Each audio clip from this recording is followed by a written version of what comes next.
Hello students, welcome to Agmic Academy. I am your teacher for this lecture. Welcome to MCQ discussion series. And better topic for this lecture is alcohols, phenols and ethers. Right? So before we start with the questions, make sure you subscribe to the channel so that you can get more and more videos on MCQs. It will help you to revise the topic thoroughly. Alright? So beta, in the previous lectures, we have taken up questions on alcohols, on phenols as well as on ethers. Now in this video we will be taking up the NCERT exemplar questions from the same chapter. You can have question on preparation of alcohol, and it can be on some physical property or some chemical reaction, maybe on nomenclature or number of isomers or acidity of phenol. How to compare the various given structures. It may be a phenol or it may be some simple alcohol or aromatic alcohol, etc. Right? So some questions are single correct and some questions are more than one correct. So we will be starting with first question now. Question number 1 is monochlorination of toluene in light followed by hydrolysis with aqueous NaOH yields. You have a reaction of toluene and NaOH but in presence of sunlight. So we will draw the structure of the reactant first of all. This is toluene, methyl benzene is called as toluene and it is to be reacted with chlorine. Monochlorination is to be done. मतलब एक chlorine लगना चाहिए, दो chlorine, तीन chlorine भी लगते हैं तो उसको पॉलीक्लोरिनेशन बोलते हैं, बट हमें सिर्फ मोनोक्लोरिनेशन करना है. And reaction is to be done in presence of sunlight. The product will be chlorine. बेटा क्लोरीन जो बेंजीन का रिंग स्ट्रक्चर है उसके ऊपर नहीं, साइड चेन पे लगता है सनलाइट की प्रेजेंस में. आपको याद होना चाहिए ये फ्री रेडिकल सब्स्टिट्यूशन रिएक्शन होता है. It is a free radical substitution reaction. Side chain पे नहीं, साइड चेन पे करना है, रिंग पे नहीं करना. जब रिंग पे क्लोरीन अटैच होता है तो साथ में लुईस एसिड चाहिए. जैसे कि AlCl3 अगर दिया होता सनलाइट की जगह, अगर हमें AlCl3 दिया होता तो फिर रिंग के ऊपर जाके Cl लगना था, या ऑर्थो पे या पैरा पे. बट अब आपने रिंग पे नहीं लगाना है, साइड चेन पे Cl लगाना है. It is called as benzyl chloride. Got it? So question में देखो, monochlorination of toluene in sunlight followed by, chlorination करने के बाद क्या करना है? Hydrolysis with aqueous NaOH. It is to be reacted with NaOH. Let me write it again on the left hand side. आपके पास बेंजाइल क्लोराइड बन चुका है. अब बेंजाइल क्लोराइड को NaOH से ट्रीट करना है. क्वेश्चन की स्टेटमेंट फिर से पढ़ते हैं. Hydrolysis with aqueous NaOH. Hydrolysis बेटा या तो एसिडिक मीडियम में होता है या बेसिक मीडियम में होता है. हाइड्रोलिसिस का मतलब है reaction with water.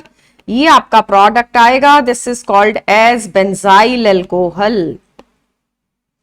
This is benzyl alcohol. Got it? So benzyl alcohol के साथ जब आप रिएक्शन, मतलब प्रोडक्ट benzyl alcohol है, स्टार्ट किया था टॉल्यूइन से और पहले क्लोरिनेशन करी, फिर NaOH के साथ रिएक्शन किया. Product is D option, benzyl alcohol. फिर से देख लो रिएक्शन का इंपॉर्टेंस क्या है कि ये हमने फ्री रेडिकल सब्स्टिट्यूशन करनी है. फ्री रेडिकल कौन सा बना था? सनलाइट की वजह से फ्री रेडिकल बना. और कौन सा फ्री रेडिकल बना बेटा? वो है benzyl free radical. This is called as benzyl free radical. Benzyl free radical के बाद आपके पास बेंजाइल क्लोराइड बना. बेंजाइल क्लोराइड के बाद आपने हाइड्रोलिसिस किया. Benzyl alcohol is the final answer. Intermediate अगर इस रिएक्शन का कभी पूछा जाए, फर्स्ट स्टेप का इंटरमीडिएट बेंजाइल फ्री रेडिकल है और सेकंड रिएक्शन तो सिंपल सब्स्टिट्यूशन है. दिस इज द जो सेकंड नंबर का है, ये इसको अगर हम नंबर 2 दें और क्वेश्चन ने 2 स्टेप्स में हमें करने को बोला ना, ये फर्स्ट नंबर. ठीक है, तो जो सेकंड है वो सिंपल न्यूक्लियोफिलिक सब्स्टिट्यूशन है. उसको आप SN1 कह सकते हो. उसके अंदर कार्बोकेटाइन इंटरमीडिएट बनेगा. This is nucleophilic substitution. Benzyl carbocation बनेगा, वो तो रेजोनेंस स्टेबल होता है, इसलिए आपका प्रोडक्ट आ गया benzyl alcohol. And answer is written in option D. Got it? Coming to the next now, question number 2. How many alcohols with molecular formula C4H10O are chiral in nature. कितने alcohols हैं जो chiral है? और formula ये होना चाहिए C4H10O। तो 4 carbon से बेटा जो जो एल्कोहल्स बनते हैं हम पहले वो बनाएंगे। टोटल 4 कार्बन्स में आप पहले 4 के 4 कार्बन स्ट्रेट चेन में अरेंज करो। फर्स्ट कार्बन जो कॉर्नर का था उस पे मैंने OH लगाया। उसके बाद हम सेकंड सिचुएशन में 4 कार्बन फिर से स्ट्रेट चेन में और सेंटर वाले पे OH। Third number you have total 3 carbon in the main chain and a methyl at the top and 3 degree वाले के ऊपर मैंने OH लगा दिया। कहने का मतलब अगर हम हाइड्रोजन्स लिख के कंप्लीट करके उनका नाम लिखेंगे तो first one is N butyl alcohol. ये कौन सा है? N butyl alcohol. सेकेंड आपने OH 2 डिग्री कार्बन पे अटैच किया है। When OH is attached to 2 degree carbon तो ये सेकेंडरी ब्यूटाइल अल्कोहल बन जाता है। पहले तो ये 4 आइसोमर्स लिखने ठीक से आने चाहिए, उसके बाद हम देखेंगे कौन सा कायरल है। This is called as secondary butyl alcohol. Secondary butyl alcohol को 2-ब्यूटेनॉल भी कहा जाता है। Let's write the third one. Third one के अंदर आपने सारी हाइड्रोजन्स कंप्लीट करनी है and it is tertiary butyl alcohol. Why it is called tertiary butyl? Because OH is attached to a 3 degree carbon. Coming to the fourth structure, 4 isomer बन सकते हैं। Fourth number पे again you right the 4 carbons in the main chain, but total 4 है ना, तो main chain में 3 कर देंगे। Total has to be 4 and एक मिथाइल अलग से अटैच कर दिया। ये स्ट्रक्चर का नाम isobutyl alcohol. Why it is called isobutyl? When one carbon is attached to 2 methyl groups, one carbon is attached to 2 methyl groups, it is called isobutyl alcohol। तो आपके पास 4 स्ट्रक्चर्स हैं और कायरल अल्कोहल ढूंढना है। Chiral alcohol तभी आएगा अगर carbon chiral हो। तो देखते हैं कौन। फर्स्ट स्ट्रक्चर की बात करेंगे, no carbon is chiral. Chiral carbon का मतलब आपको एक कार्बन को 4 अलग अलग ग्रुप से अटैच करना है। Coming to the second structure, ये कार्बन बेटा कायरल है। जो कायरल है हम उसके ऊपर स्टार लगाएंगे। This carbon is chiral. You can see all the 4 groups are attached. एक ग्रुप है मिथाइल, एक ग्रुप है OH, एक ग्रुप है इथाइल और एक ग्रुप है हाइड्रोजन। 4 अलग अलग ग्रुप्स अटैच्ड हैं और थर्ड वन तो कायरल नहीं है। थर्ड में तो सिमेट्री है, तीनों जगह मिथाइल लगा है।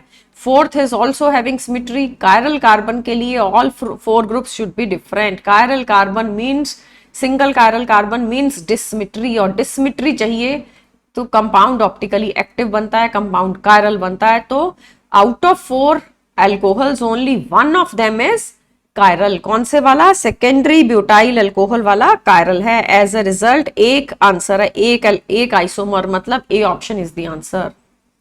How many alcohols are chiral, ये था ना question. Let's come to the next now. What is the correct order of reactivity of alcohols in the following reaction? You are given a reaction alcohol plus HCl in ZnCl2. So देखो reaction को, OH बाहर जाएगा और Cl attach हो जाएगा, तो उसका order of reactivity देना है। अल्कोहल्स के अंदर मेन रिएक्शन है ये, एंड कार्बोकेटाइन इंटरमीडिएट से रिएक्शन प्रोसीड होता है अगर ये 3 डिग्री अल्कोहल हो।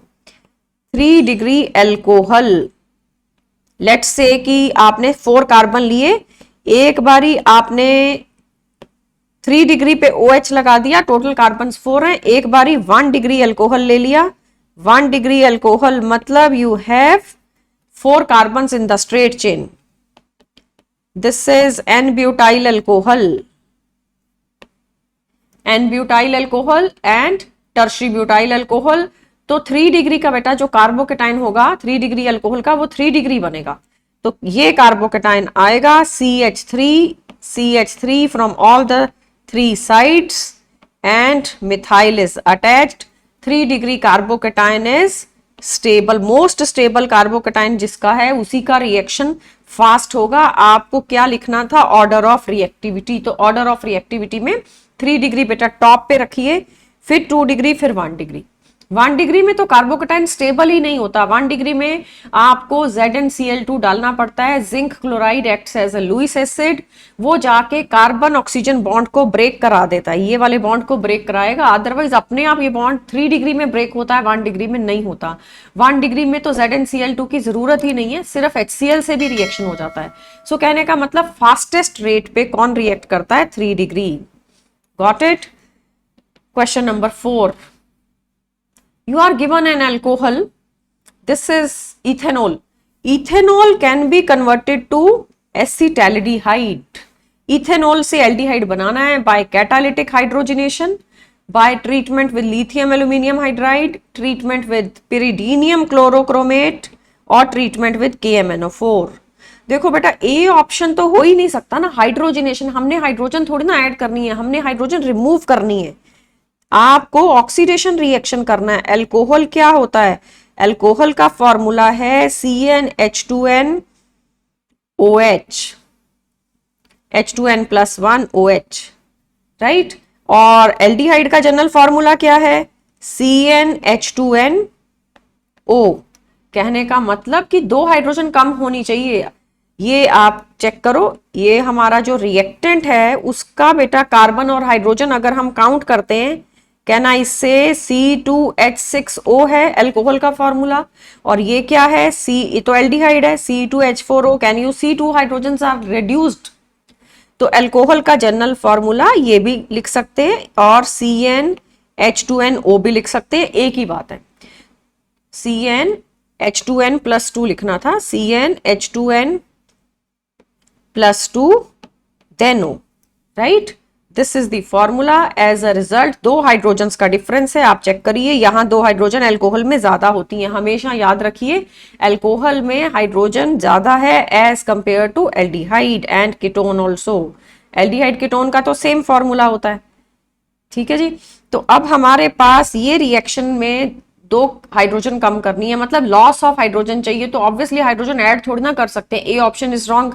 बी ऑप्शन है लिथियम एल्यूमिनियम हाइड्राइड से रिएक्ट करिए, वो भी एक रेड्यूसिंग एजेंट है, वो भी हाइड्रोजन दे देगा। हमें हाइड्रोजन देना नहीं है, हाइड्रोजन रिमूव करना है। C option is treatment with pyridinium chlorochromate. Pyridinium chlorochromate बेटा PCC होता है, ये CrO3 एंड पिरिडीन, ये फॉर्मूला है पिरिडीन का, एंड HCl इनके साथ बनता है। पिरिडीन है C5H5n। Got it? So CrO3, pyridine और HCl के कॉम्बिनेशन से PCC बनेगा, जो कि एक सेलेक्टिव ऑक्सीडाइजिंग एजेंट है। PCC क्या काम करता है? It will change 1 degree alcohol to aldehyde. आगे फर्दर ऑक्सीडेशन नहीं होगी, एल्डिहाइड पे रिएक्शन रुक जाएगा। KMNO4 जो डी ऑप्शन में लिखा है that is wrong, because KMNO4 क्या करता है? KMNO4 will convert 1 degree alcohol to aldehyde and further reaction will take place. Aldehyde पे रिएक्शन रुकेगा नहीं, आपके पास कार्बोक्सिलिक एसिड प्रोडक्ट आएगा। 1 डिग्री अल्कोहल से एल्डिहाइड और एल्डिहाइड से कार्बोक्सिलिक एसिड बनेगा। तो PCC एक सिलेक्टिव ऑक्सीडाइजिंग एजेंट चाहिए, क्योंकि हमें तो रिएक्शन एल्डिहाइड पे रोकना है, हमें फर्दर कार्बोक्सिलिक एसिड तक नहीं लेके जाना। 2 हाइड्रोजन रिमूव करनी थी, लॉस ऑफ हाइड्रोजन मतलब ऑक्सीडेशन करना है। So answer is option C. Be careful for D option. D से एल्डिहाइड बनेगा बट एल्डिहाइड पे रिएक्शन रुकेगा नहीं, फाइनली कार्बोक्सिलिक एसिड पे जाके रिएक्शन रुकेगा। ठीक है, coming to the next now, question number 5। The process of converting alkyl halide into alcohol involves। alkyl halide से alcohol बनाना है, reactant is RCl and we have to come to ROH, और you can say ऐसा भी लिख सकते हैं RCH2Cl, और बनाना क्या है? RCH2OH। This conversion is to be carried out। जब ये रिएक्शन करेंगे हमें क्या क्या कॉम्बिनेशन है जो डाल सकते हैं? You can add KOH। KOH में से जो OH नेगेटिव है ये न्यूक्लियोफाइल है, और ये स्ट्रॉन्ग न्यूक्लियोफाइल है। स्ट्रॉन्ग है तभी तो ये रिएक्शन के अंदर आ जाएगा, ये रिएक्टेंट के ऊपर अटैक करेगा इस कार्बन पे जहां डेल्टा पॉजिटिव है। यहां ये अटैक करता है तो क्लोराइड को बाहर जाना पड़ता है। Chloride act as a leaving group. So common reaction है अल्कोहल्स के अंदर, बार बार देखा है आपने। तो क्वेश्चन ये है कि ये रिएक्शन किस कैटेगरी का है, क्या ये एडिशन रिएक्शन है, और इट इज ए सब्स्टिट्यूशन, और डीहाइड्रोहेलोजिनेशन, और रीअरेंजमेंट। ऐड तो कुछ नहीं हो रहा है, OH अगर ऐड हो रहा है तो Cl बाहर भी तो जा रहा है, ठीक है। सो रिप्लेसमेंट है ये, रिप्लेसमेंट का मतलब substitution. It is a substitution reaction which means replacement. Got it? तो बेटा डिहाइड्रो हेलोजिनेशन भी रिटर्न है सी ऑप्शन में। डिहाइड्रो हेलोजिनेशन क्या होता है वो पता होना चाहिए।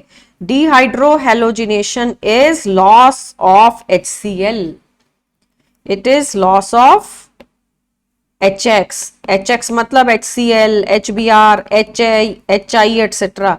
यहां तो लॉस नहीं हो रहा, क्लोरीन अगर बाहर जा रही है तो OH अंदर आ रहा है। सिर्फ अगर क्लोरीन बाहर चली जाए और H भी बाहर चला जाए और अंदर कुछ भी ऐड नहीं हो, तब आप उसको डिहाइड्रोहेलोजिनेशन कह सकते हो। Dehydrohalogenation is a kind of elimination reaction, ठीक है। तो एलिमिनेशन में सिर्फ लॉस होता है, एडिशन में सिर्फ कुछ ना कुछ ऐड होता है। हमारे यहां ऐसा नहीं है।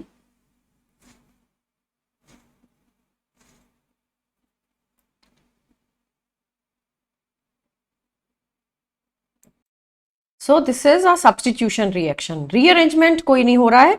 रीअरेंजमेंट स्ट्रक्चर के ऊपर डिपेंड करता है। हमारा जो भी R का स्ट्रक्चर होगा ना, उसके अंदर अगर कुछ हाइड्राइड शिफ्ट या मिथाइल शिफ्ट हो सकता है तो हो जाएगा, बट हमारे यहाँ जनरल टर्म में आंसर देना है तो it is a substitution reaction. Got it?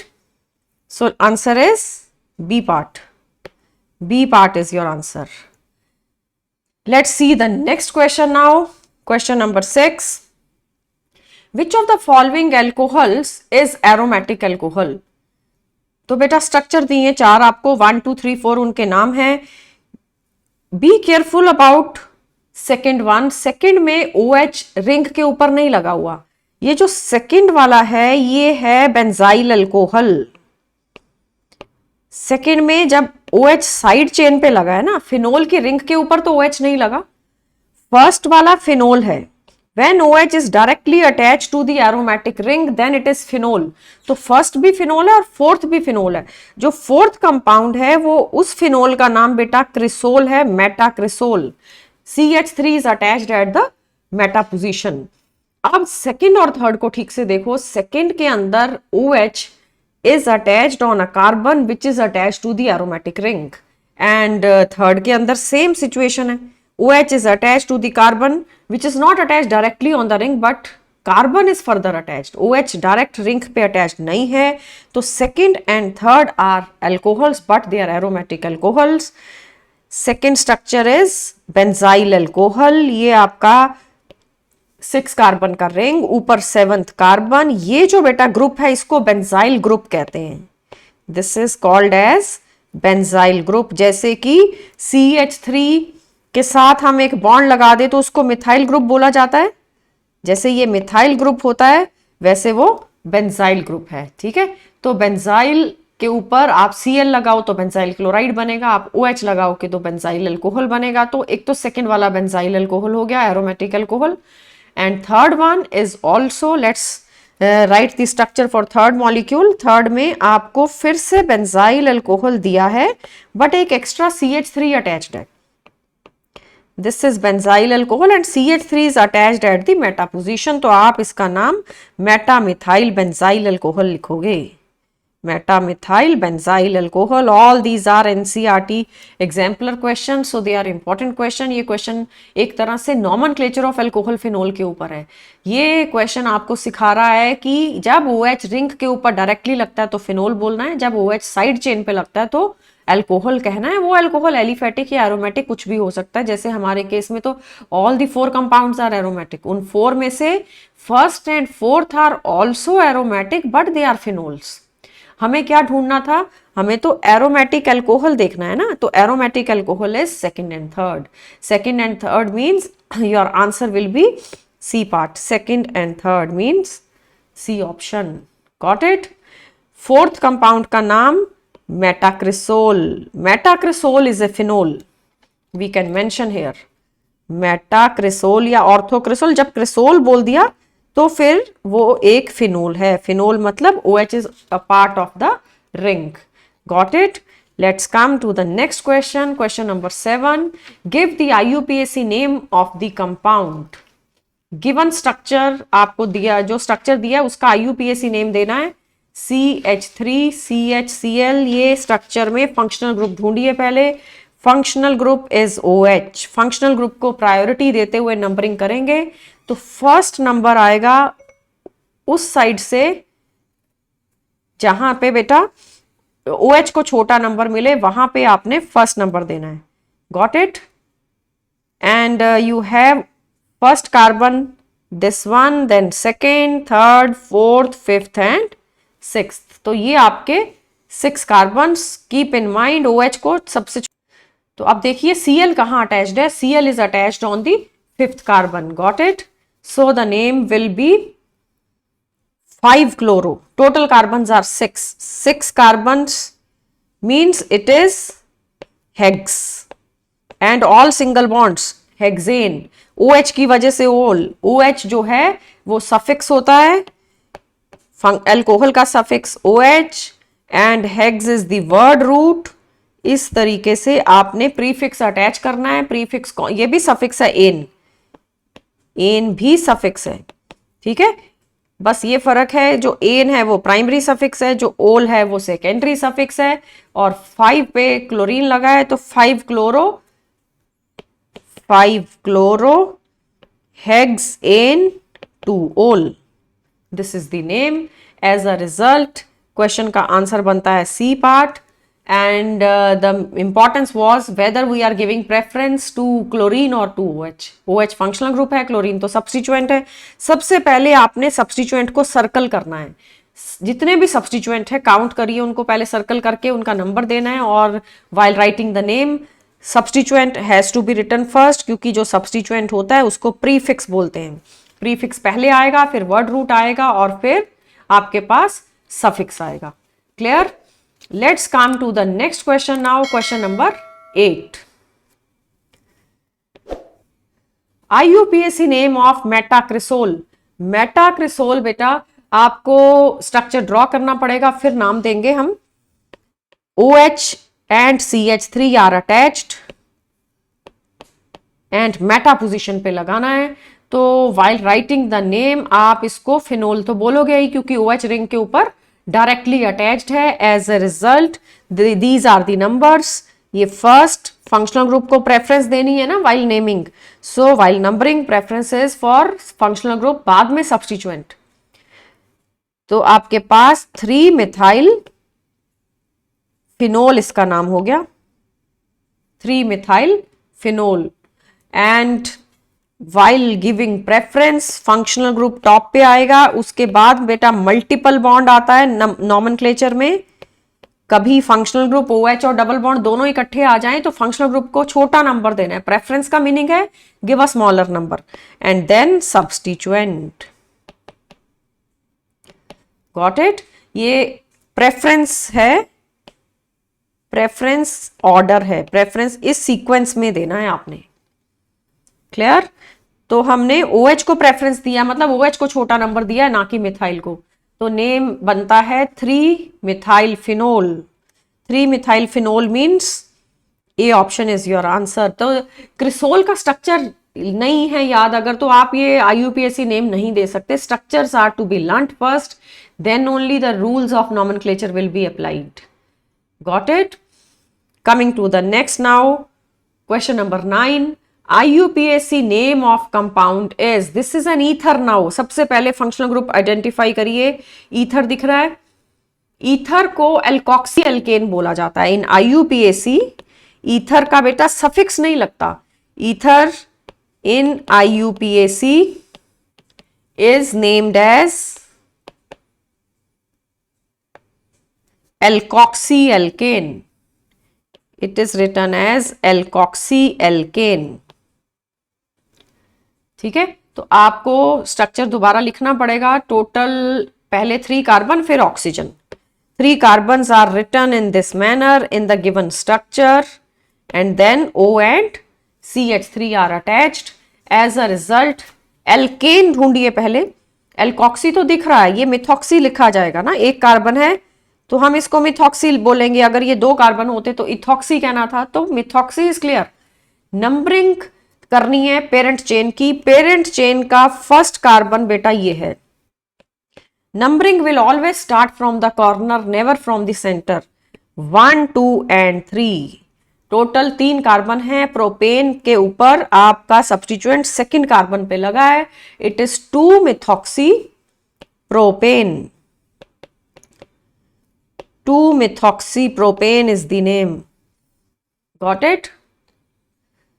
2 methoxy propane means C option. C part is the answer. तो फर्स्ट में 1 मिथॉक्सी 2 मिथॉक्सी दिया था, वो आंसर नहीं है क्योंकि वहां पे मिथाइल इथेन बोल दिया। मिथाइल इथेन नहीं करना, आपको select the longest chain. Longest chain 3 carbon की है, ऐसे नहीं करना है कि ये वाले कार्बन को हम फर्स्ट नंबर दे दें। कभी भी नंबरिंग सेंटर से स्टार्ट नहीं होगी, numbering will always start from a corner.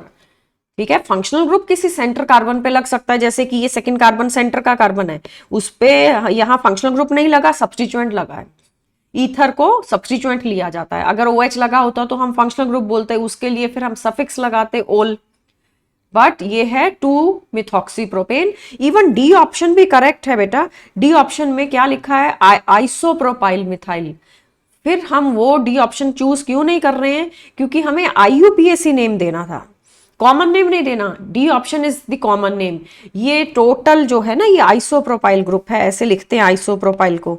CH3 CH and CH3 when 1 carbon is attached to 2 methyl groups तो उसको आइसोप्रोपाइल ग्रुप बोला जाता है, बट वो कॉमन सिस्टम के अंदर आता है। तो डी ऑप्शन भी वैसे कंपाउंड का नाम है, बट वो कॉमन नेम है, वो IUPAC नेम नहीं है। Coming to the next now, question number 10। Which of the following species can act as a strongest base? Strongest base कौन सा है? कैसे देखेंगे? बहुत इंपॉर्टेंट क्वेश्चन है ये। ऑर्गेनिक केमिस्ट्री में बेसिस का कंपैरिजन करना, इसके ऊपर काफी क्वेश्चन आते हैं। जब जब बेस का कंपैरिजन करना है तो पहले कॉन्जुगेट एसिड लिखो। कॉन्जुगेट एसिड लिखेंगे तो हम क्या करेंगे? बेस के अंदर एक H+ डाल दो तो आपके पास कॉन्जुगेट एसिड बन जाएगा। हमारे पास OH नेगेटिव गिवन है, OH नेगेटिव एंड H+, इससे बना वाटर। सबके कॉन्जुगेट एसिड लिखेंगे पहले। First one is OH negative, second बेटा OR नेगेटिव हमें गिवन है, उसमें भी H+ ऐड करिए तो आपको अल्कोहल मिलेगा ROH। फिर नंबर 3 पे C6H5O नेगेटिव, इसमें भी H+ ऐड करेंगे तो फिनोल बन जाएगा C6H5OH।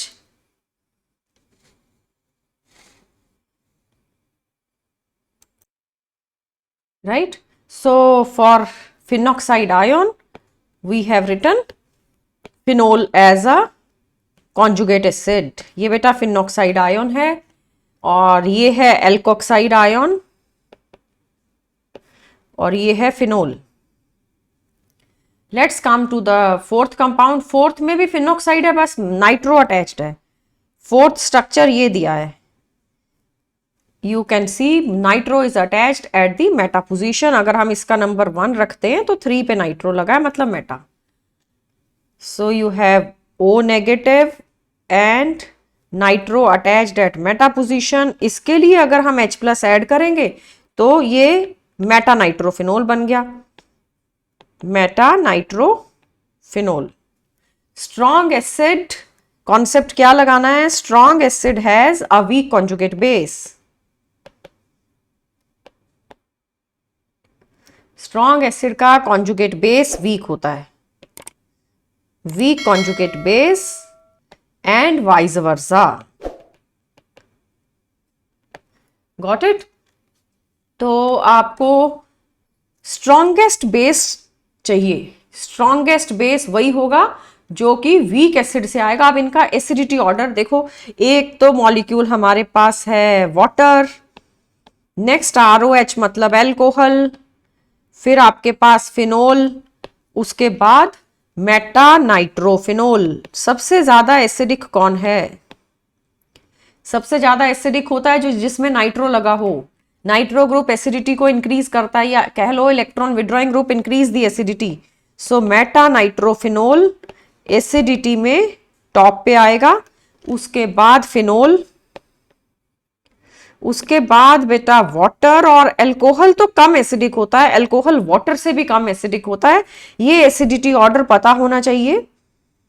एज अ रिजल्ट अब आपने ऑपोजिट आंसर देना है, क्योंकि हमें तो आंसर बेसिसिटी पे देना है ना। Question is which can act as a strongest base. So alcohol is the weakest acid.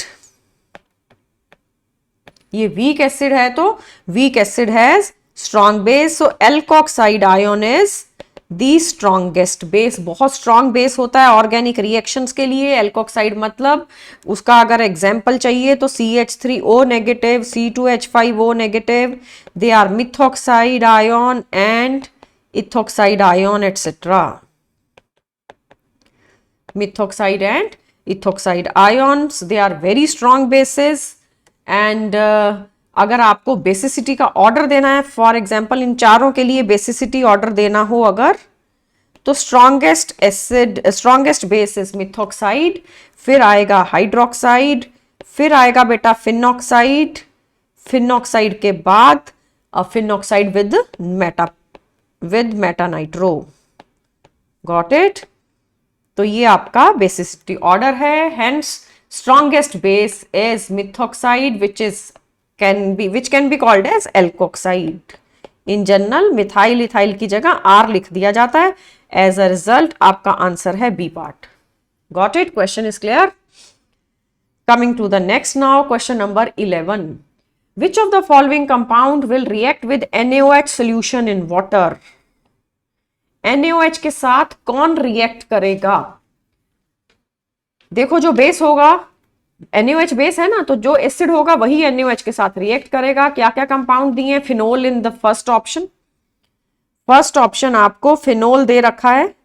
Second option में दिया है बेंजाइल अल्कोहल। थर्ड ऑप्शन में आपको दिया है टर्शरी ब्यूटाइल अल्कोहल, और फिर दिया है इथेनॉल, और you can call it ethyl alcohol. तो अल्कोहल और फिनोल में से ज्यादा एसिडिक कौन है? Always phenol. Alcohols are not acidic, तो फिनोल ज्यादा एसिडिक है।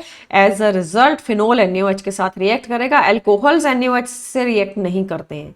सो phenol is written in the first option. Phenol when treated with NaOH, the product is sodium salt of phenol, मतलब sodium phenoxide plus water. Got it? This is sodium phenoxide. ये reaction show कर रहा है acidic nature, ये acidic nature को prove कर रहा है. It is phenoxide. बाकी तो अल्कोहल्स हैं, अल्कोहल्स एसिडिक नहीं होते हैं तो वो बेस के साथ रिएक्ट नहीं करेंगे. Answer is A part. Clear? तो एसिडिटी ऑफ फिनोल एक मेन टॉपिक है चैप्टर का. उसके बियॉन्ड हमने क्वेश्चंस कर लिए हैं. Some questions on basicity also, जैसे कि अभी अभी मिथॉक्साइड का क्वेश्चन किया, उसमें कॉन्सेप्ट क्या लगाना है? Strong acid has a weak conjugate base and vice versa. Next question, question number 12. Phenol is less acidic than. अब देखो कौन कौन से कंपाउंड आपको दिए. Ethanol and then orthonitrophenol, orthomethylphenol, orthomethoxyphenol. These compounds are given. तो एक में नाइट्रो लगा रखा है, एक में मिथाइल लगाया, किसी में मिथॉक्सी लगाया है. So let's draw the structures first. C2H5OH, ये तो एसिडिक नहीं है ना, ये तो अल्कोहल है. बाकी तीनों फिनोल्स हैं. Ortho nitrophenol, all the groups are attached at ortho, but फर्क क्या है? नाइट्रो एक विड्रॉइंग ग्रुप है, जब मिथाइल लगा दिया तो वो तो रिलीजिंग ग्रुप होता है. सो OH and CH3 and then OH and OCH3. ठीक है, तो ये बेटा keep in mind, nitro is an electron withdrawing group. बहुत जरूरी बात है, इलेक्ट्रॉन विड्रॉइंग में एग्जाम्पल्स एल्डिहाइड्स आते हैं, कीटोन्स आते हैं, कार्बोक्सिलिक एसिड भी विड्रॉइंग है, बट नाइट्रो बहुत स्ट्रॉन्ग इलेक्ट्रॉन विड्रॉइंग ग्रुप है. Then you have CH3. CH3 is electron releasing group, ये इलेक्ट्रॉन रिलीज करेगा. और मिथॉक्सी दिया है नेक्स्ट, OCH3. OCH3 भी इलेक्ट्रॉन रिलीजिंग ग्रुप है. अब रिलीजिंग ग्रुप दो दो लगा रखे हैं, एक में मिथाइल और एक में मिथॉक्साइड. तो कैसे देखेंगे फिर? नाइट्रो ने तो विड्रॉ करना है, कैसे कैसे विड्रॉ करता है वो? -I से भी और -R से भी, रेजोनेंस के थ्रू भी विड्रॉ करेगा और इंडक्टिव इफेक्ट के थ्रू भी विड्रॉ करेगा. मिथाइल तो +I करता है, प्लस हाइपर कॉन्जुगेशन भी करता है. इलेक्ट्रॉन रिलीजिंग ग्रुप है मिथाइल, हाइपर कॉन्जुगेशन होगी, इंडक्टिव इफेक्ट होगा, ये इलेक्ट्रॉन रिलीज करेगा. रिलीज करने से एसिडिटी को कम कर देता है. देखो जब इलेक्ट्रॉन रिलीज होंगे तो रिंग को इलेक्ट्रॉन मिलेंगे और फिर ऑक्सीजन इलेक्ट्रॉन विड्रॉ करेगा. एज अ रिजल्ट ये जो OH बॉन्ड है इसके पास इलेक्ट्रॉन डेंसिटी आ जाएगी, ये वाला बॉन्ड ये स्ट्रॉन्ग बन जाएगा. When the OH bond will become rich in electron, तो फिर H का लॉस डिफिकल्ट है. As a result, it will be less acidic. अब आता है मिथॉक्साइड. मिथॉक्साइड की बात करेंगे तो यहां पे बेटा -I तो ऑक्सीजन का रहेगा, ऑक्सीजन एक इलेक्ट्रोनेगेटिव एटम है तो विड्रॉ करेगा कार्बन से. But lone pair is in conjugation with the double bond of the ring. As a result +R, it will give electrons through resonance. ठीक है, तो ये इफेक्ट्स हैं. रेजोनेंस हमेशा स्ट्रॉन्ग इफेक्ट होता है, हाइपर कॉन्जुगेशन से भी ज्यादा स्ट्रॉन्ग. तो कंक्लूजन क्या है? Electron withdrawing groups increase the acidity. ये कॉन्सेप्ट आपने प्रीवियस वीडियोस में भी देखा है, ऐसे क्वेश्चन पहले भी करे थे. एंड इलेक्ट्रॉन रिलीजिंग ग्रुप्स होंगे जो दे डिक्रीज द एसिडिटी. अब रिलीज तो मिथाइल भी कर रहा है और मिथॉक्सी भी कर रहा है, बट स्ट्रॉन्ग कौन है? रेजोनेंस इफेक्ट स्ट्रॉन्ग है. एज अ रिजल्ट जो मिथॉक्सी है ये ज्यादा इलेक्ट्रॉन डेंसिटी दे देगा रिंग को. तो ज्यादा इलेक्ट्रॉन डेंसिटी रिंग को मिलेगी तो एसिडिटी कम हो जाएगी. तो अब हमारे पास क्वेश्चन था phenol is less acidic than ortho nitrophenol, से कम एसिडिक है. B part is the answer. Ortho nitrophenol is highly acidic. जब जब नाइट्रो लग जाता है तो एसिडिटी बढ़ जाती है. आपको ये कंपाउंड्स में अगर आंसर देना है तो ऑर्थो नाइट्रोफिनोल बेटा टॉप पे आएगा, उसके बाद फिनोल आएगा. फिर एसिडिटी में ortho methyl phenol. Methyl electron release करके एसिडिटी को कम करता है. और फिर methoxy, it is greater than ortho methoxy phenol. Correct. तो हमारे पास अगर एल्कोहल देखना है, इथेनॉल तो लास्ट में जाएगा ना.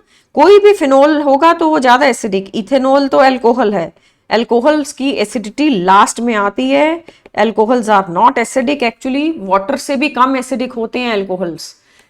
तो हमारे पास था phenol is less acidic then. देखो फिनोल मिथाइल से ज्यादा स्ट्रॉन्ग है, मिथॉक्सी से भी ज्यादा स्ट्रॉन्ग है, बट नाइट्रो से कम स्ट्रॉन्ग है, तो कम एसिडिक है. Strong means strong in terms of acidity. Got it. ये बेटा सीक्वेंस दोबारा से देख सकते हो आप. एसिडिटी का ये ऑर्डर है, नाइट्रोफिनोल टॉप पे, फिर फिनोल, फिर मिथाइल और फिर methoxy. Ethanol will be at last. तो acidity of alcohols and phenols एक मेन फीचर है चैप्टर का. किसी ना किसी फॉर्म में क्वेश्चन आता है, कभी रिलीजिंग ग्रुप लगाते हैं, कभी विड्रॉइंग, और फिर ऐसा भी होता है कि ग्रुप ऑर्थो पोजीशन पे लगा दिया, कभी मेटा पे लगा दिया. आपको कंपैरिजन के लिए दिया जाएगा. Again question on acidity. Which of the following alcohols is most acidic? देखिए benzyl alcohol is given to you, cyclohexanol, then phenol and then metachlorophenol. Let's draw the structures. Benzyl alcohol में 6 carbon के बाद एक 7th carbon पे OH. This is benzyl alcohol. B है cyclohexanol. Cyclohexanol में centre में ring नहीं लगेगी. C6 and H11OH. रिंग नहीं है अंदर, कोई भी डबल बॉन्ड नहीं है. सी ऑप्शन बेटा फिनोल है. फिनोल के अंदर रिंग है, ring is indicating 3 double bond, C6H5OH. Got it. फिर metachlorophenol. These are the structure for all the 4 compounds.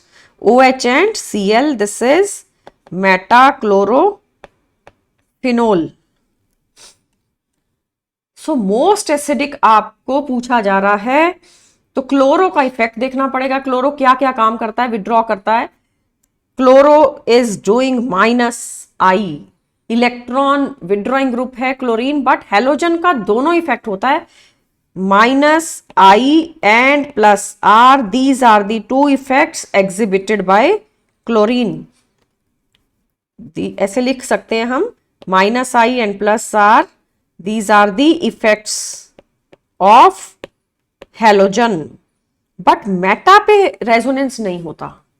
Eight meta position electron through, कभी इलेक्ट्रॉन विड्रॉ करना है या कभी रिलीज करना है थ्रू रेजोनेंस तो नहीं होगा। At meta position resonance does not take place. Meta पे तो रेजोनेंस होना नहीं है, तो मेटा पे तो ये अपना लोन पेयर डोनेट नहीं करेगा। लोन पेयर है बट रेजोनेंस नहीं है, 3 लोन पेयर तो रहेंगे हेलोजन पे, तो it will not donate, only -I, no +R। ये बात याद रखने की है कि इसने अपना इलेक्ट्रॉन डोनेट नहीं करना, सिर्फ विड्रॉ करना है।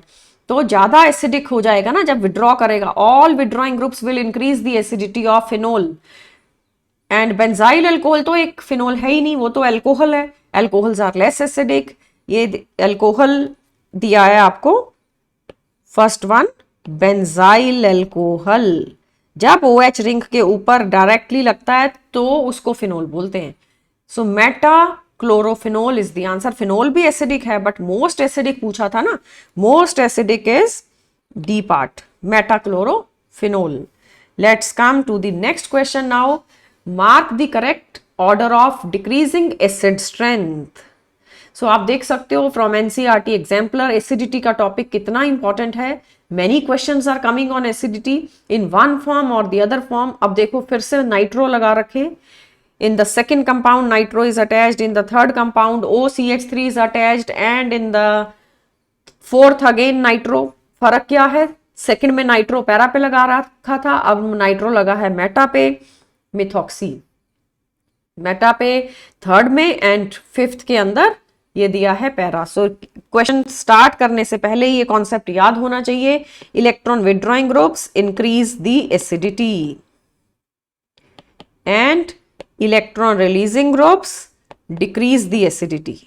जब जब कोई विड्रॉइंग ग्रुप लगेगा वो एसिडिटी को बढ़ाएगा। अब हमारे पास 2 नाइट्रो लगे, सेकंड में भी फोर्थ में भी। फर्क क्या है, सेकंड में पैरा पे लगा है और फोर्थ में मेटा पे लगा है। You have OH and you have nitro, और इसमें भी OH एंड नाइट्रो। ठीक है, दोनों ग्रुप्स लगाए, बट नाइट्रो जो मेटा पे लगा है वहां पे रेजोनेंस नहीं होनी है, वहां इलेक्ट्रॉन विड्रॉल होगा बट सिर्फ इंडक्टिव इफेक्ट से। No -R will take place at meta. तो कौन ज्यादा एसिडिक हुआ, जहां पे रेजोनेंस के थ्रू भी इलेक्ट्रॉन विड्रॉ हो रहे हैं, इंडक्टिव इफेक्ट के थ्रू भी विड्रॉ हो रहे हैं, वही ज्यादा एसिडिक होगा। और रेजोनेंस तो बहुत स्ट्रांग है as compare to inductive effect. So out of these two ये मोर एसिडिक है। मोर एसिडिक कौन है, जिसमें नाइट्रो मेटा पे लगा बेटा। तो अब देखो फोर्थ कंपाउंड तो कम, हमें कौन सा ऑर्डर देना है, decreasing order of acidity. As a result आपके पास क्वेश्चन में सबसे ज्यादा एसिडिक कौन हुआ, सेकंड कंपाउंड, जिसमें आपने नाइट्रो मेटा पे लगा रखा है, तो सेकंड सबसे ज्यादा एसिडिक होगा। और फोर्थ में भी नाइट्रो लगा है बट वो मेटा पे लगा है, वहां पे -I से तो इलेक्ट्रॉन विड्रॉ होगा ही। Keep in mind all nitrophenols are more acidic than phenol. Next आपको दिया है बेटा मिथॉक्सी, एक बारी लगा रखा है मेटा पे और फिर पैरा पे। अब मिथॉक्सी का भी इफेक्ट देखेंगे, बट मिथॉक्साइड्स जहां लग गए वो बाद में आएंगे, उनकी एसिडिटी कम हो जाएगी और फिनोल उनसे ज्यादा एसिडिक है। सो अब कंपेयर करते हैं, हम OH लगा रहे हैं, एक बारी मेटा पे और एक बारी चेक करो, ये हमारा थर्ड कंपाउंड में मेटा पे मिथॉक्सी लगा है, फिफ्थ कंपाउंड में पैरा पे लगा है। इन दोनों का कंपैरिजन करेंगे। ये मैंने लगा दिया है मेटा पे और एक बारी आपने लगाना है पैरा पे। तो क्या इफेक्ट है इनके, मिथॉक्साइड का -I and +R, but +R तो होगा ही नहीं ना मेटा पे। Can I mention here no resonance takes place at meta, और यहां पे -I एंड -R दोनों होंगे, ठीक है। नहीं, -I and +R, why +R, क्योंकि लोन पेयर है ऑक्सीजन के ऊपर, लोन पेयर से वो इलेक्ट्रॉन डोनेट करेगा, lone pair is in conjugation with the ring. और -I क्यों हो रहा है, क्योंकि बेटा -I हर बारी आपने इलेक्ट्रोनेगेटिविटी के थ्रू देखना है। Oxygen is more electronegative than carbon, तो oxygen will withdraw through -I, but resonance is a stronger effect.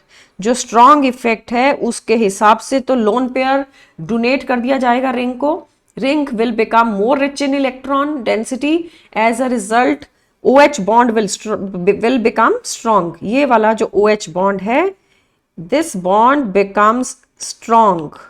अगर ये स्ट्रॉन्ग बॉन्ड हो गया तो H+ का लॉस नहीं होगा।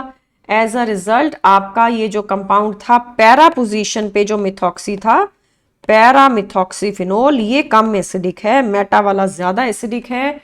तो coming to the answer, 5th compound last में लिखना है, क्योंकि मिथॉक्सी इलेक्ट्रॉन रिलीज कर रहा है थ्रू रेजोनेंस। तो इंडक्टिव इफेक्ट, रेजोनेंस इफेक्ट सबको देखना है, और मेटा पे रेजोनेंस नहीं होता है, वो सब माइंड में रखते हुए आपको डिसीजन लेना है। Answer is B option. ये कॉन्सेप्ट था मेन। विड्रॉइंग ग्रुप लगेगा, जैसे कि साइनाइड लग गया या नाइट्रो लग गया तो एसिडिटी बढ़ जाएगी। अगर रिलीजिंग ग्रुप लगेगा तो फिर एसिडिटी कम हो जाएगी। Coming to the next now, question number 15th. Mark the correct increasing order of reactivity of the following compounds with HBr or HCl. आपको कुछ कंपाउंड्स दिए हैं और सारे के सारे एल्कोहल्स हैं। OH लगा रखा है सबके ऊपर, ये देखो OH is not directly attach to the ring. OH ring के ऊपर जो 7th कार्बन है उसके ऊपर लगा रखा है। तो कॉन्सेप्ट देखिए, nitro is attached and chloro is attached. You have to carry out the reaction with HBr। कहने का मतलब हमारा ये रिएक्शन होगा ROH + HBr, प्रोडक्ट आएगा RBr एंड वाटर, ये रिएक्शन होना है। तो हम कार्बोकेटाइन इंटरमीडिएट बनाएंगे। ये हमारा फर्स्ट कंपाउंड के ऊपर जब HBr अटैक करेगा, प्रोडक्ट से पहले इंटरमीडिएट बनता है, प्रोडक्ट तो बाद में आता है। अगर इंटरमीडिएट स्टेबल होता है तभी प्रोडक्ट आता है। बेंजाइल कार्बोकेटाइन पहले बना, फिर बेटा ब्रोमाइड अटैक करता है, SN1 होगा, 2 स्टेप्स में रिएक्शन होगा। फर्स्ट स्टेप में कार्बोकेटाइन बनेगा, कार्बोकेटाइन के थ्रू सारे डिसीजन लेने हैं। रेट डिटर्मिनिंग स्टेप वही होता है जहां इंटरमीडिएट कार्बोकेटाइन बन रहा है। बेंजाइल ब्रोमाइड बना। अब बेटा सेकंड में नाइट्रो एंड क्लोरो, इनका कंपैरिजन करना है। ये फर्स्ट था, सेकंड में हम नाइट्रो लगा रहे हैं, OH CH2OH, और नाइट्रो लगा रखा है पैरा पोजीशन पे। अगली बार क्लोरीन लगाएंगे। तो इनके भी इंटरमीडिएट्स ड्रॉ करो। इंटरमीडिएट स्ट्रक्चर के अंदर आपको पैरा पे नाइट्रो अटैच कर देना है। अब ये कार्बोकेटाइन बेंजाइल कार्बोकेटाइन से कम स्टेबल है या ज्यादा? ये तो था बेंजाइल, और ये है para nitrobenzyl, para nitrobenzyl carbocation. Para nitrobenzyl मतलब nitro is a withdrawing group, वो विड्रॉ करता है इलेक्ट्रॉन्स, और कार्बोकेटाइन के पास तो पहले ही इलेक्ट्रॉन डेफिशिएंसी है। कार्बोकेटाइन के पास तो सेंट्रल कार्बन के अराउंड 8 इलेक्ट्रॉन भी कंप्लीट नहीं है, 6 हैं। Deficiency of electron is there. तो जो जिसके पास पहले से इलेक्ट्रॉन कम है, वहां से इलेक्ट्रॉन और भी विड्रॉ कर लिए गए तो ये अनस्टेबल हो जाता है। This is N unstable carbocation. फिर आप क्लोरीन अटैच करिए। क्लोरीन के लिए आप क्या देखोगे? नंबर 3 पैरा क्लोरो दिया था ना हमें, बेंजाइल अल्कोहल है और पैरा पे क्लोरीन है, तो आपके पास ये सिचुएशन आता है, CH2+ and Cl is attached. तो हैलोजन के दोनों इफेक्ट होंगे। कौन कौन से दोनों? -I and +M। +M क्यों हो रहा है? लोन पेयर है। रिंग के साथ जो एटम अटैच्ड है उसके ऊपर अगर लोन पेयर होगा तो वो रिंग को दे दिया जाता है +M, या फिर आप +R कह सकते हो, प्लस मीजोमेरिक इफेक्ट, और you can call it plus means donation resonance effect. As a result आपका आंसर हो रहा है second one is not going to react so fast, क्योंकि सेकेंड में नाइट्रो लगा था, नाइट्रो तो अनस्टेबल बना रहा था। फिर बेटा थर्ड और फिर फर्स्ट, ये वाला जो कार्बोकेटाइन बनाया, it is less stable, it is less stable than benzyl carbocation. It is less stable than benzyl because less stable क्यों हुआ? Because of minus I of chlorine. Chlorine halogens के अंदर इंडक्टिव इफेक्ट डोमिनेट करता है। Inductive effect of halogen is the dominating effect. It is the dominating effect. Got it? तो अब देखो हमारे पास सबसे ज्यादा फास्ट रेट पे रिएक्शन उसका होगा जहां ना नाइट्रो लगा है और ना ही क्लोरीन लगा है, क्योंकि नाइट्रो ने भी विड्रॉ करना है, क्लोरीन ने भी विड्रॉ करना है। नाइट्रो -R से करेगा, क्लोरीन -I से करेगा। -I वीक इफेक्ट है, -R बहुत स्ट्रॉन्ग है, तो nitro is a strong electron withdrawing group, उसका carbocation highly unstable, as a result उसका रेट ऑफ रिएक्शन बेटा स्लो हो जाता है। So answer is C part. I can mention here, जहां नाइट्रो लगा है वहां स्लोएस्ट रिएक्शन होगा, ये हमारा डिसीजन हुआ। Slowest reaction is for the second compound. Got it? Coming to the next question now, question number 16. Arrange the following compounds in increasing order of their boiling points. आपको 4 alcohol दिए, increasing order of boiling points, propane 1 ओल, butane 1 ओल, butane 2 ओल and pentane 1 ओल। अब किसी के अंदर 3 कार्बन हैं, किसी में 4 हैं, किसी में 5 हैं, और सब अल्कोहल्स हैं। ठीक है, सो बॉइलिंग पॉइंट का डिसीजन ऐसे होता है, boiling point is directly proportional to molecular mass. जब बॉइलिंग पॉइंट देखना है तो ऑब्वियसली सब अल्कोहल्स हैं, सब में हाइड्रोजन बॉन्ड होगा, तो मोलर मास का डिफरेंस कंपेयर करना पड़ेगा। कैन आई से प्रोपेन 1 ओल has less mass, propane 1 ol, तो इसमें तो 3 ही कार्बन है, C3H7OH है। अगर मुझे ब्यूटेनोल लिखना है तो कार्बन बढ़ गया, एक C4H9OH हो गया, 1 carbon has been increased. Pentane 1 ol तो बेटा कार्बन 5 हो गए हैं, C5H11OH। तो जैसे जैसे number of carbon and hydrogen बढ़ रहे हैं तो मास बढ़ रहा है ना। So boiling point is directly proportional to molecular mass. Got it? उसके बाद ये भी चेक करना होगा कि ब्यूटेन 1 ओल, ब्यूटेन 2 ओल, इनका मास सेम है, बट OH का पोजीशन देखिए। Boiling point is directly proportional to surface area. More surface area means more interactions, more van der Waal interactions. As a result, let's see the options for boiling points. You are given propane 1 ol, it will have the least, and then butane 2 ol, butane 1 ol, butane 1 ol के अंदर जो OH है corner पे है, straight chain structure है। pentane 1 ol is again having OH on the corner, even more carbon, 1 carbon has been increased. So the sequence of boiling point means pentanol has highest and propanol has lowest. As a result, A option is the answer. Got it? Clear to all? Coming to the next now. So the following questions from 17 to 21, they can have 2 or more than 2 correct answers. Coming to the next question number 17. Which of the following are used to convert aldehyde to alcohol? RCHO is aldehyde, और आपको aldehyde से alcohol बनाना है, means reduction करना है। Aldehyde to alcohol, some reducing agent is required, और even H2 directly can be used. So कौन कौन से रिड्यूसिंग एजेंट हैं? H2PD, PD is the palladium metal on the surface of metal, reaction will take place, it will be called as hydrogenation, or we can call it reduction. Lithium aluminum hydride, sodium borohydride, they are very good reducing agents. Both of them will reduce aldehyde to alcohol. Lithium aluminum hydride as well as sodium borohydride, they can convert this aldehyde to alcohol. Sodium borohydride is somewhat milder than lithium aluminum hydride. Sodium borohydride बेटा aldehyde को reduce करेगा और ketone को करेगा, but ester को नहीं करता. Ester अगर कभी दिया है and treated with NaBH4, then no reduction will be achieved. Keep in mind, sodium borohydride aldehyde ketones को रिड्यूस करता है और लिथियम एल्यूमिनियम हाइड्राइड तो स्ट्रॉन्ग है, वो एस्टर को भी रिड्यूस कर देगा. Let's discuss about the D option. Reaction with RMgX followed by hydrolysis. RMgX होता है ग्रिग्नार्ड्स रिएजेंट. देखते हैं इससे रिडक्शन हो रहा है या नहीं. You are having an aldehyde and Grignard is added. Let's develop the polarity.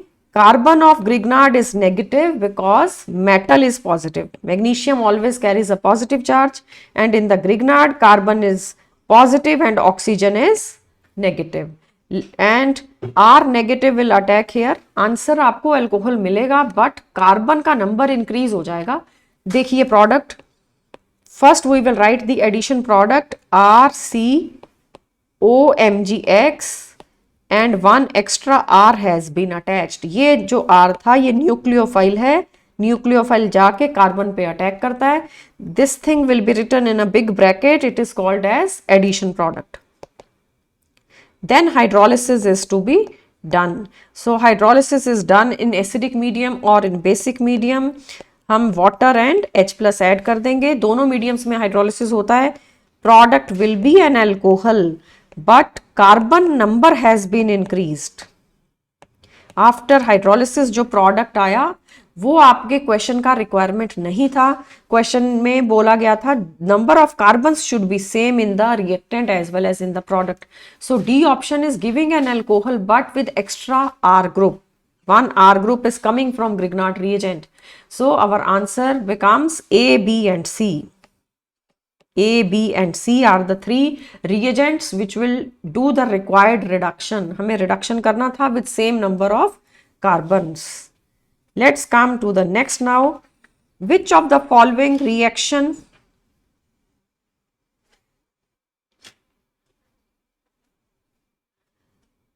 will yield phenol? तो फिनोल किस किस के अंदर मिलेगा?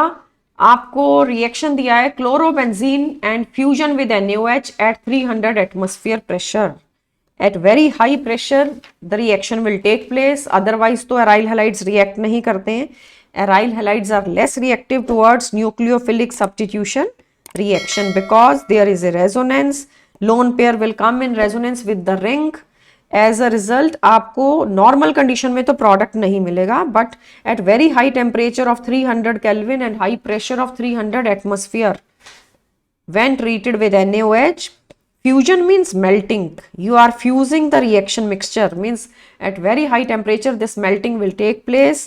And 300 atmosphere product is phenol. This is a named reaction called as Dawes process. Got it? So Dawes process से आपको phenol मिल जाता है. phenol के चैप्टर का main reaction. B option is aniline. Aniline is treated with NaNO2HCl. Let's discuss the second option now. Aniline if treated with NaNO2 and HCl, this is called as diazotization. Diazonium chloride बनता है पहले. Benzene diazonium chloride is formed and reaction temperature has to be maintained from 0 to 5 degree. Above 5 degree diazonium chloride will decompose, and then in the second step you are given water and reaction mixture is warmed. So this was the main reaction. Benzene diazonium chloride with water will give phenol plus N2. Phenol is your product. So phenol आपको A और B दोनों options में मिलता है. Let's come to C. Phenol is treated with oleum and NaOH followed by NaOH. So this is the structure of reactant. Reactant हमारा बेटा benzene given है. Benzene पे oleum add करते हैं. This is the main reaction for synthesis of phenol. Oleum is H2S2O7. Oleum के साथ आप treat करते हो followed by NaOH. Sodium benzene sulfonate is produced. Sodium benzene sulfonate is the starting material for preparation of phenol. It is sodium benzene sulfonate. Then it is treated with NaOH followed by acidification with H plus. Sodium benzene sulfonate के बाद अब हम H plus add करेंगे. You will get replacement of sodium with OH. So phenol is the product and the side product is Na2SO3. Sodium sulfite is the side product. Got it? So तीनों method से आपको phenol मिल रहा है. Let's discuss the last one, D part. Phenol plus NaOH. Now the temperature is 298. 298 means 25 degree Celsius और pressure भी बहुत कम है 1 atmosphere. 1 atmosphere पे रिएक्शन नहीं हो सकता because carbon chlorine is A double bond in aryl halides. तो जिस बॉन्ड को ब्रेक करना है उसी के अंदर अगर डबल बॉन्ड करेक्टर है तो फिनोल प्रोडक्ट नहीं आएगा. यही वाला रिएक्शन ए ऑप्शन में देखो हाई टेम्परेचर हाई प्रेशर पे हो रहा है but without giving the vigorous condition it is not possible to achieve phenol. Hence phenol will be coming in A option, B option as well as in C but not in D. At room temperature it is not possible to convert chlorobenzene to phenol. Coming to the next question now. Which of the following reagents can be used to oxidize primary alcohol to aldehyde? Alcohol से aldehyde बनाना है means RCH2OH is given and we have to go to RCHO.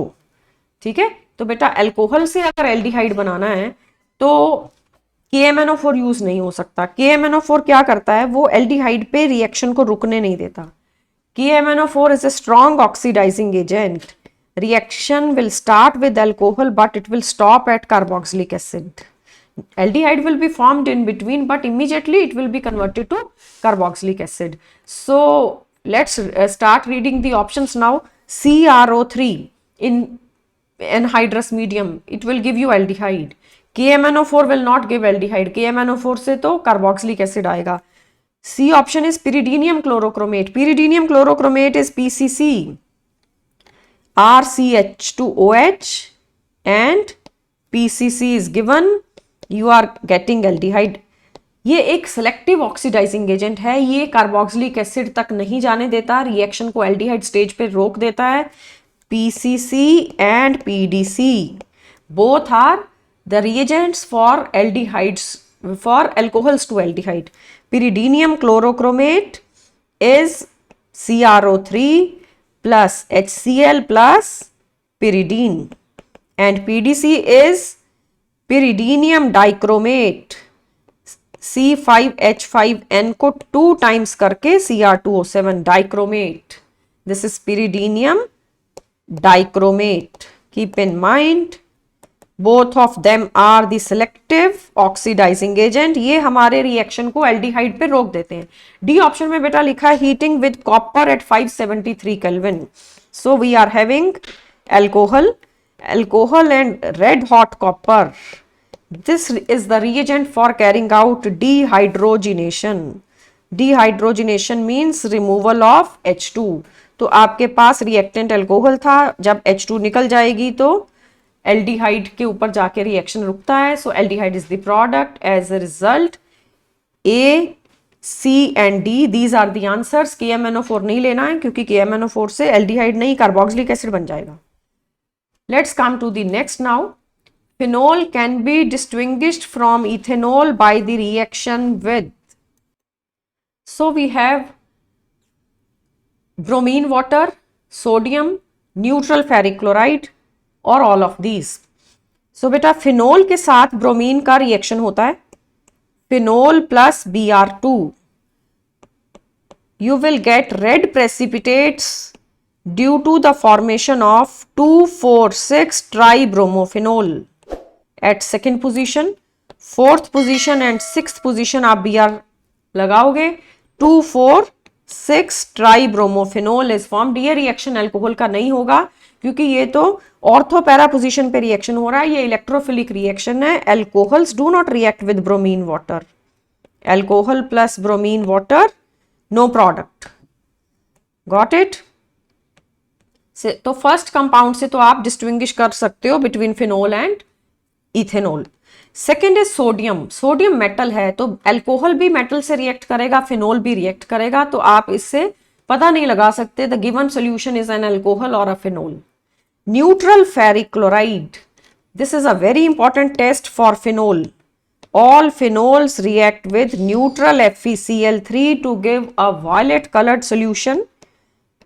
Phenol plus FeCl3, you will get ferric phenoxide, C6H5O thrice Fe.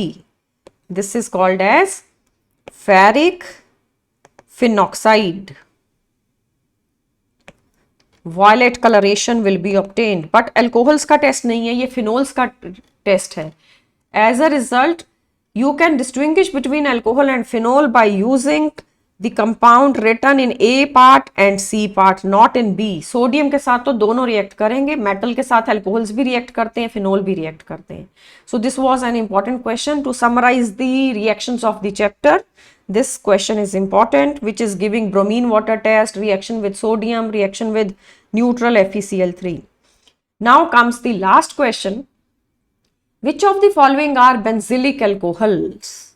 Benzylic means the ring and then next carbon and OH. As a result, ये देखो ring के बाद आपके पास कितने carbon है? 2 carbon. Ring C6H5 and then 7th carbon is benzylic. Ring के साथ directly attached carbon होना चाहिए, उसके ऊपर OH लगा होना चाहिए, तो A is not the answer, B is benzylic. 6 + 7, 6 carbon ring के, 7th ऊपर वाला. C is also benzylic. Carbon having OH is directly attach to benzene ring, तो ये भी बेंजिलिक है. D is not benzylic because D के अंदर ring और OH वाले कार्बन के बीच में एक एक्स्ट्रा कार्बन आ रहा है. So benzyl group is C6H5 and CH2. This is benzyl group. As a result, हमारा compound second B and C, both of them are benzylic, others are not. C के अंदर aromatic ring है, A के अंदर B, D, all of them are having aromatic ring, but benzylic वो होता है जहाँ OH ring के next carbon पे directly attached हो.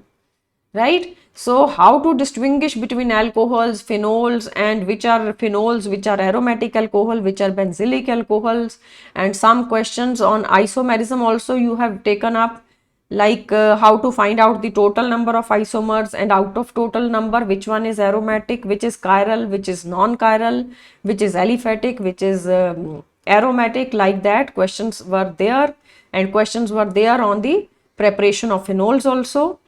So that is all about the chapter. We have done alcohols, phenols and ethers independently in different video lectures, and the last one we have taken up the NCERT exemplar questions also. So hope you are taking the benefits of our lectures. Make sure you subscribe to the channel so that you can get notification for the more videos. It will help you to revise the topic thoroughly.